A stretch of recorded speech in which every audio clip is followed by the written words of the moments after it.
हमें पारित हो जाता है तो हमारे जितने भी कार्य थे बूंदी विधानसभा के जो गांव आ रहे हैं उन और केशवरायपाटन विधानसभा के जो गांव आ रहे हैं, चाहे वहाँ उस संबंधित कोई भी कार्य राजस्व का होगा तो वहाँ किसी भी प्रकार का कोई परमिशन लेनी है, वो सारी चीज़ें केडी के अधीन होंगी। यानी हम मात्र तो यूआईटी में प्राथमिक शुरुआत करी थी, हमारे 13 गाँव यूआईटी में विकास के नाम पर लिए थे। आज उन 13 गाँव में आप जाके देख लो, इतना लंबा समय हो गया, कार्यों पर तो सब यूआईटी के अधीन कर दिया गया, लेकिन विकास नाम का कोई कार्य नहीं। बहुत ऐसे क्षेत्र आ रहा है बड़र, जिनमें बड़र क्षेत्र ले लिया, तालड़ा, जमीरपुरा, बख्शपुरा, तीतरवासा, ये सब गाँव ले लिए।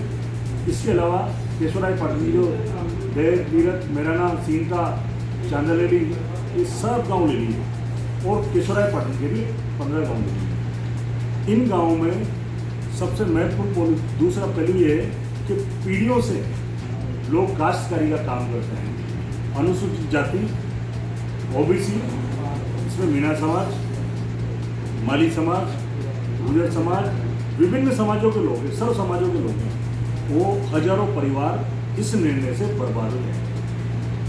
अभी कुछ दिन पहले एक बहुत बड़ा निर्णय माइनिंग विभाग ने लिया है। देवरिया में उन्होंने 13 प्लॉटों का ऑप्शन दिया 25-25 बीघा का, जबकि खनिज विभाग सामान्यतः 6.25 बीघा की लीज अलॉट करता है। लेकिन कुछ लोगों को उपकृत करने के लिए, जहाँ गरीब बंजारा समाज के लोग अपने परिवार का मोबिलाइज करने के लिए 13 प्लॉट 25-25 बीघा के आवंटित किए और उन लोगों ने वहाँ 2.5 करोड़ रुपए की बोलियाँ लगाई।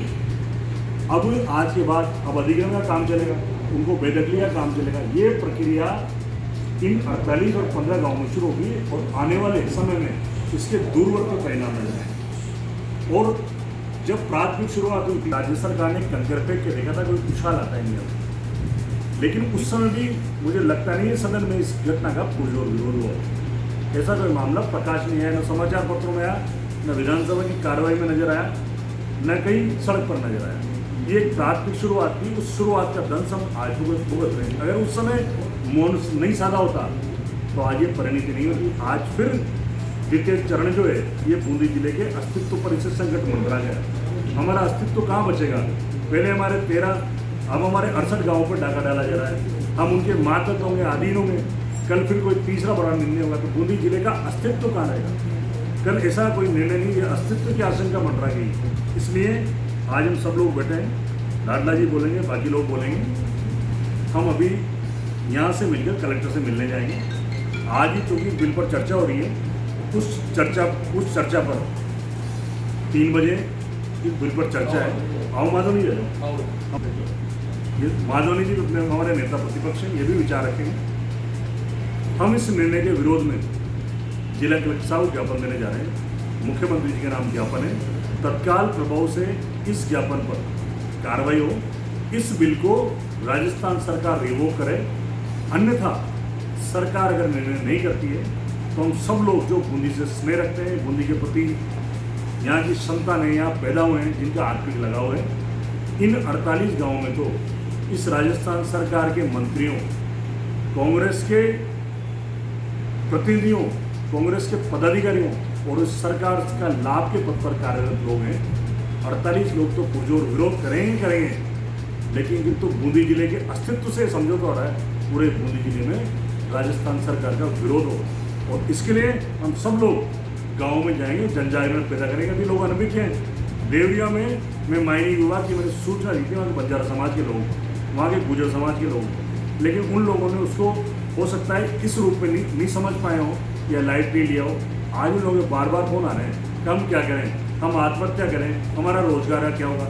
तो इन हजारों परिवार रहते हैं, यही संकट कल इनके सामने आने वाला है। बड़े बड़े लोगों को बड़े बड़े कार्यों के लिए प्रयोजन विकास का नाम देकर प्रोजेक्ट अलॉट किए जाएंगे। इन लोगों को या तो सरकारी तंत्र निकालेगा, दूसरी तरह से बेदखल किए जाएंगे। और सबसे बड़ा बात, जिन लोगों की खातेदारी की जमीन है वो भी राजस्व संबंधी नामांतरण से लेकर समस्त कार्यों की परमिशन, बिना परमिशन के हम कुछ नहीं कर पाएंगे। गाँव के जो सामान्य कार्य हैं वो भी केडीए के अधीन हो जाएंगे, उनकी मनमर्जी से चलेगा। तो ये बूंदी जिले को एक तरह से इसके अस्तित्व पर संकट है, इसको आश्रित या यूँ कह दीजिए किसी को गाड़ी दिला दें और उससे चाबी हाथ में रखें और गाड़ी भी आप खुद ले लो कि जब हमारी बड़ी बड़ी हम चलाएंगे, हमें मांगनी है, उस दिन वो मना कर देंगे आज तो मेरे काम है।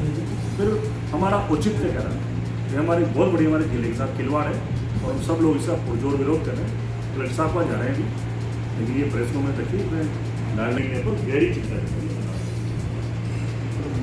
जनप्रतिनिधि तो क्या, लेकिन जनप्रतिनिधि की जो भूमिका यहाँ पर बैठे हुए जनप्रतिनिधि निभा रहे हैं, मैं उन सभी को बधाई देना चाहता हूँ। मित्रों, ये मार आज से शुरू नहीं हुई बूंदी जिले में। आज जितने भी क्षेत्रीय ऑफिस है वो कोटा में है। हमारी इनकम टैक्स की फाइलें कोटा में सेट होती है, यहाँ पर एक लिमिटेशन है, वहाँ तक ही तय होती है। हमारा सेल टैक्स का मूल जो बड़ा प्रोजेक्ट है, यहाँ मान लो 10 लाख या 50 लाख तक के, तो बाकी सब करोड़ों के कोटा में सेट होते हैं। धीरे धीरे योजनाबद्ध रूप से कुछ बुद्धिजीवी माफियाओं द्वारा, जिसमें आर्थिक रूप से संपन्न लोग भी हैं, पॉलिटिशियन लोग भी हैं, और भी कई लोग जो है उसमें सम्मिलित है, जो इस बूंदी की आम जनता का चीरहरण कर रहे हैं। सारे रोजगार कोटा वालों को मिल रहे हैं, लेबर आती है तो उनकी आती है, मैनेजमेंट में बैठते तो उनके बैठते हैं। आप परेड को लो, 90% माइंस कोटा वालों की है। वो इनकम टैक्स कोटा में डालते हैं, सेल टैक्स कोटा में डालते हैं, उनकी कार कोटा खड़ी होती है, DTO RTO सब वहाँ का।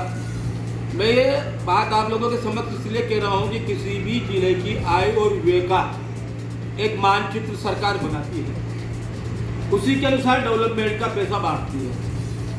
आज हम हमारी 135 करोड़ की जो शांति धारीवाल जी आज कह के गए थे, मैं 135 करोड़ रुपया तो दिला दूंगा, वो भी एक लोन स्कीम थी।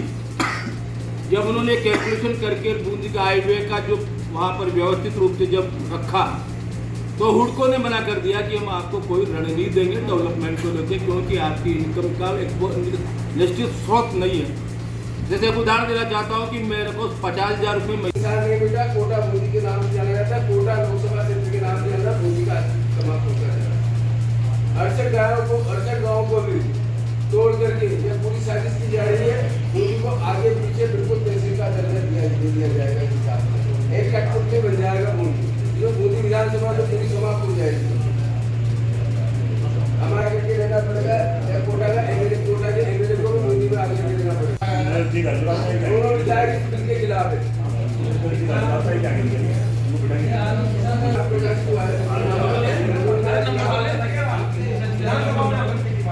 वो तो शाम को पता पड़ेगा, आप साल से विकास के आंदोलन कर रहे हैं और बूंदी में जब भी कोई संकट आया है, तब हम सब लोग मिलकर बूंदी के विनाश का जिसने भी यहाँ पर कोशिश की है उनका हमने विरोध किया है। आज से 28 साल पहले हमने एक मशाल हंसा ज्योति जलाई थी, जिसके आधार पर रामनारायण जी को टिकट मिला था। उस वक्त भी बूंदी को तोड़ने की कोशिश की गई थी। और मैं जब 13 गांव बूंदी के ममता शर्मा जी यहाँ की विधायक थे और कांग्रेस का कार्यकाल था, जब कोटा UTI में मिलाए गए थे, तब भी मैंने विरोध किया था और आज भी हम विरोध कर रहे हैं। हम ज्ञापन देंगे, शांतिपूर्ण तरीके से करेंगे, लेकिन मैं जिला कलेक्टर साहब को और मुख्यमंत्री महोदय को ये बात बता देना चाहता हूँ कि वेलकम्बा की भूमि है ये। अगर हम नकली दुर्ग के लिए वीरभूमा अपने सर कटा सकते हैं, तो हम बूंदी का अस्तित्व बचाने के लिए अपने प्राणों की आहुति दे भी सकते हैं और किसी के प्राणों की आहुति दे भी सकते हैं।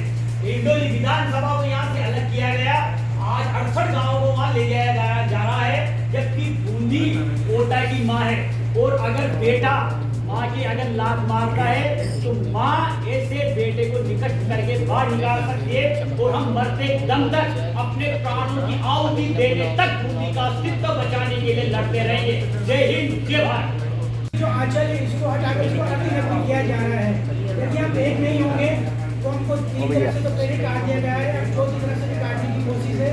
मेरा यही निवेदन है आप सबके माध्यम से कि जो मुहिम को चलाया जा रहा है, सब पूरी की जनता, पूरी के जितने भी नेता हैं सब एक हों और जो प्राधिकरण है इसमें बूंदी के गांव को शामिल नहीं किया जाए, पाटन के गांव को शामिल नहीं किया, एक मुहिम चलाए और ये विधेयक आज पास भी हो जाता है।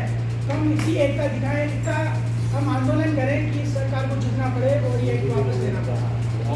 मेरी इस विषय में रामनारायण जी से बात हुई, उन्होंने के केशवराय पाटन के 15 गांव और तालेड़ा के 48 गांव, कुल 63 गांव को एडीए के अधीन कोटा रीजन में मिलाने का जो ये षड्यंत्र चल रहा है, भू माफियाओं को संरक्षण देने का षड्यंत्र जो चल रहा है, उसकी हम सब बूंदी जिले के जनप्रतिनिधि और प्रबुद्ध जन, आप सब मीडिया बंधुओं के माध्यम से अपना विरोध दर्ज कराते हैं और बूंदी की जनता को ये बताना चाहते हैं कि ये हमारी मातृभूमि के साथ, हमारी मातृभूमि के अस्तित्व के साथ, हमारी भौगोलिक स्थिति के साथ जो यहाँ की सत्ता है वो